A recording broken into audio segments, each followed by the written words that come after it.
गृह मंत्रालय राज्य सरकारों के साथ मिलकर लॉकडाउन नियमों का सख्ती से अनुपालन हो, इसको निरंतर मॉनिटर कर रही है। आर्थिक व्यवस्था को सुदृढ़ बनाने के लिए और नागरिकों को कुछ सुविधाएं प्रदान करने के लिए लॉकडाउन के दौरान कुछ गतिविधियों की अनुमति दी गई है। 26 अप्रैल तक देश में लगभग 80% से अधिक गेहूं की खेती की कटाई हो चुकी है। 2000 से अधिक मुख्य मंडियां यानी 80% मंडियों का संचालन प्रारंभ हो गया है। दाल और तिलहन की खरीद जारी है।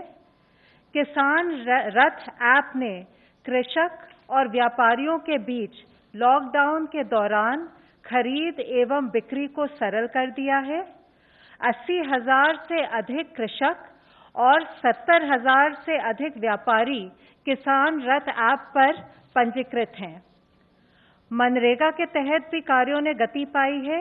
वाटर कंजर्वेशन और इरिगेशन जैसे लार्ज कम्युनिटी असेट्स पर भी मनरेगा के तहत काम शुरू हो गया है और 2 करोड़ से ज्यादा श्रमिकों को रोजगार प्राप्त हुआ है। सर्वे के अनुसार लगभग 60% फूड प्रोसेसिंग यूनिट्स ऑपरेशनल हो गई हैं। स्पेशल इकोनॉमिक जोन्स में 2,825 इकाइयां और इसके अलावा 350 एक्सपोर्ट ओरिएंटेड यूनिट्स भी क्रियाशील हो चुकी हैं। ग्रामीण क्षेत्र में निर्माण कार्यों से, ईंट भट्टों के संचालन से और सड़क परियोजनाओं इत्यादि के प्रारंभ होने से स्थानीय और प्रवासी श्रमिकों को फिर से रोजगार मिल रहा है। ये आवश्यक है कि इन सब कार्यों को करते हुए हम सावधानी बरतें, राष्ट्रीय निर्देशों का पालन करें, जैसे सोशल डिस्टेंसिंग, मास्क पहनना तथा स्वच्छता नियमों का और हेल्थ प्रोटोकॉल्स का अनुपालन करना। जैसे मैंने आप सबके साथ साझा किया था, गृह मंत्रालय द्वारा आपदा प्रबंधन अधिनियम के अंतर्गत गठित इंटर मिनिस्टीरियल सेंट्रल टीमों ने संबंधित राज्यों में पहुंचकर अपना काम शुरू कर दिया है। इन टीमों में वरिष्ठ स्तर के प्रशासनिक अधिकारी थे, सीनियर पब्लिक हेल्थ स्पेशलिस्ट और नेशनल डिजास्टर मैनेजमेंट अथॉरिटी से भी स्पेशलिस्ट थे।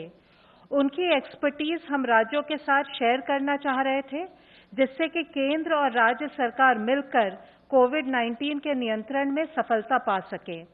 आज मैं 2 टीमों के फीडबैक के बारे में आपको जानकारी देना चाहूंगी। पुणे में आईएमसीटी ने विस्तृत दौरे किए हैं।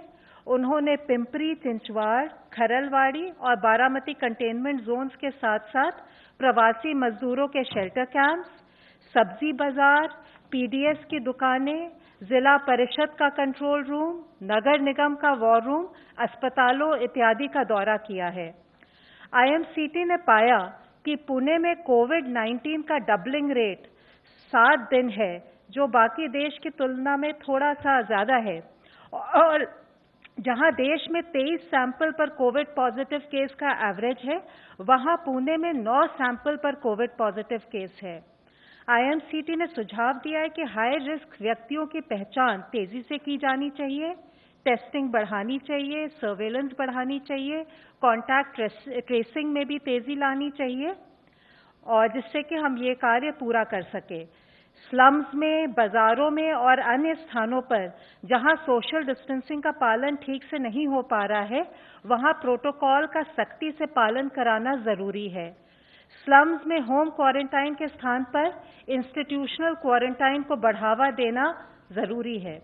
डॉक्टर्स और अन्य पैरामेडिक स्टाफ, पुलिस अधिकारी, आवश्यक वस्तुएं और सेवाएं उपलब्ध कराने वाले दुकानदार और फल सब्जी के विक्रेता में भी कई लोग के कोविड पॉजिटिव पाए गए हैं। ये चिंताजनक है, क्योंकि ये लोग प्रतिदिन बहुत से लोगों से संपर्क में आते हैं।